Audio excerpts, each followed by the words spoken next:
México bailando al ritmo de Network Yes Peace. Tipo Tarzán sería sí paz, sí paz, sí paz por siempre. Paz, paz. Network Yes Peace.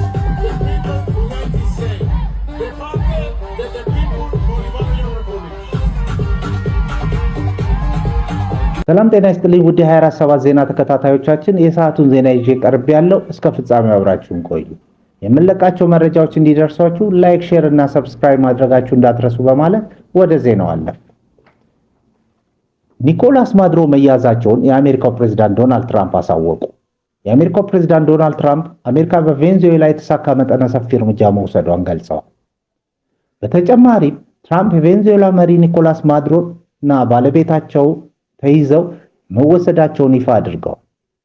ማምሻውን በካራካስ ፍንዳታዎችና የተዋጊ ጀቶች ድምጽ የተሰማ ሲሆን አሜሪካ በትራምፕ ትዕዛዝ በቬንዙዌላ ውስጥ ወታደራዊ መሰረተ ልማቶችና ሌሎችን ኢላማ ያደረገ ጥቃት መፈጸሟ ተነግሯል። ከህዝብ ዝውውር ጋር በተያያዘ አሜሪካ ባለፉት ወራት በቬንዙዌላ መርከቦች ላይ ድብደባ ስትፈጽም የነበረ ሲሆን ትራምፕ ቬንዙዌላ ላይ ጥቃት እንደሚጀምሩ ሲያስጠነቅቁ ነበር። የቬንዙዌላ ፕሬዝዳንት ኒኮላስ ማዱሮ ከአሜሪካ ጋር የዝውውርና ነዳጅን በተመለከተ ንግግር ለማድረግ በራቸው ክፍት መሆናቸውን ካሳወቁ ከሰዓታት በኋላ ነው የአሜሪካ ጥቃት የተሰማው።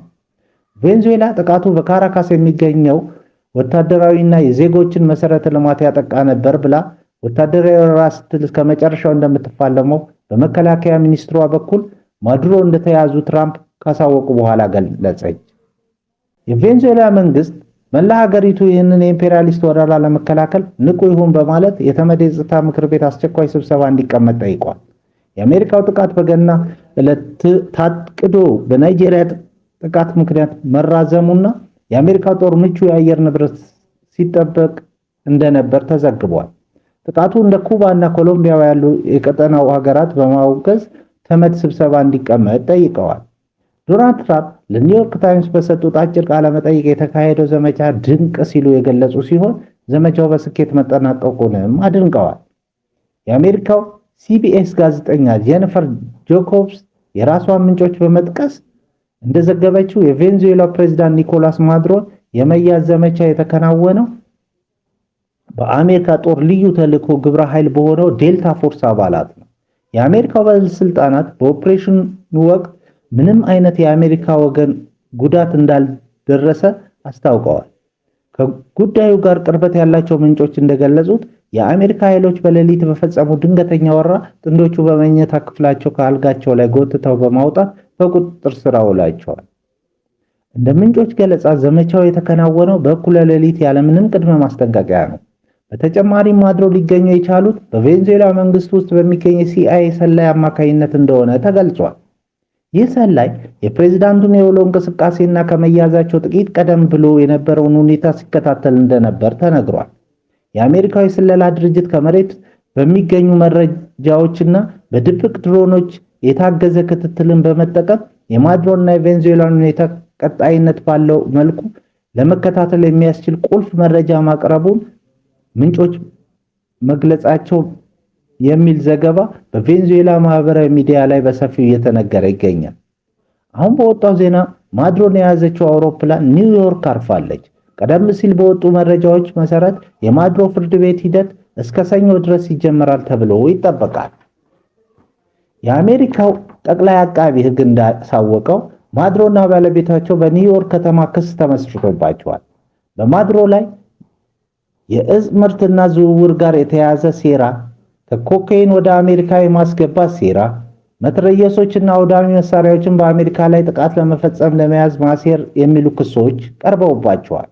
ፕሬዝዳንቱና ባለቤታቸው በአሜሪካ ውስጥ በአሜሪካ ምድር በአሜሪካ ፍርድ ቤት የአሜሪካንን የፍትህ አቅም ሙሉ ለሙሉ በቅርቡ ይጋፈጡታል ሲሉ አቃቤ ሕግ አሳውቀዋል። ስለ ባለቤታቸው ክስ ምንም አልተባለም። ጠቅላይ አቃቤ ሕግ እነዚህን ሁለት ዓለም አቀፍ የዕፅ አዘዋዋሪ ናቸው የሚባሉትን ጥንዶች ለመያዝ አስደናቂና እጅግ ስኬታማ ተልዕኮ ፈጽመዋል ያላቸውን ወታደሮች ጀግና ናቸው በማለት አመስግነዋል።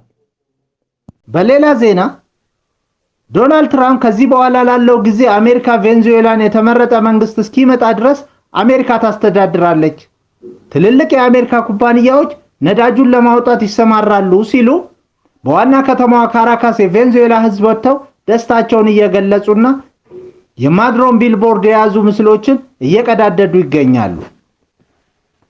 በተለያዩ ሀገራት መሪዎች የሰጡት አስተያየትን በምንመለከትበት ጊዜ ዩናይትድ ኪንግደም በቬንዙዌላ ውስጥ የስልጣን ሽግግር እንዲፈጠር ለረጅም ጊዜ ድጋፍ አድርጋለች። ኒኮላስ ማዱሮን ህጋዊነት የሌላቸው ፕሬዝዳንት መሆኑን እንመለከት ነበር እና የሱ መንግስት መውደቅ ላይ ምንም አይነት ሐዘን አልተሰማንም። የፈረንሳዩ ፕሬዝዳንት ማክሮን በበኩላቸው የቬንዙዌላ ህዝብ ዛሬ ከዲክታተሩ መሪ ማዱሮ ተላቆ ነፃ ሆኗል እና በዛ ደስታችንን እንገልጻለን። ስልጣንን በኃይል በመያዝና ነፃነቶችን በመግፋት ኒኮላስ ማዱሮ የራሱን ህዝብ ክብር በእጅጉ ሲያዋርድ ነበር አሉ። የሜክሲኮ መንግስት በአሜሪካ ጦር ኃይሎች በቅርብ ሰዓታት ውስጥ በአንድ ወገን ብቻ የፈጸሙትን የጦር እርምጃ በጽኑ ይቃወማል። የኩባው መንግስት በበኩሉ ኩባ የአሜሪካን በቬንዙዌላ ያደረሰችውን ጥቃት ኮንናለች እናም ዓለም አቀፍ ማህበረሰብ አፋጣኝ ምላሽ እንዲሰጥ ጠይቃለች። የአርጀንቲናው ፕሬዝዳንት ጆቪየር ሚሌይ ነፃነት ለዘላለም ይኑር አሉ። ቻይና በእጅጉ አሳስቧት በታላቅ ሁኔታ የአሜሪካንን በሉዓላዊ ሀገር ላይ ያደረሰችውን የኃይል አጠቃቀምና በፕሬዝዳንቱ ላይ ያደረሰችውን ተግባር ኮንናለች። የሩሲያ የውጭ ጉዳይ ሚኒስትር በበኩሉ ሩሲያ በእጅጉ አሳስቧታል እና በታላቅ ሁኔታ አሜሪካ በሉዓላዊ ሀገር ላይ ያደረሰችውን የኃይል አጠቃቀምና በፕሬዝዳንቱ ላይ ያደረሰችውን ተግባር ትኮንናለች። የአፍሪካ ህብረት አንድን ሀገር ይዞ በጉልበት አስተዳድራለሁ ማለት ተቀባይነት የሌለው ይህ ለሌሎች አፍሪካ ሀገራትም አደገኛ ምሳሌ ነው ብሎታል። ክቡራን አድማጮቻችን ለሰዓቱ ያልናቸውን ዜናዎች በዚህ እናበቃለን።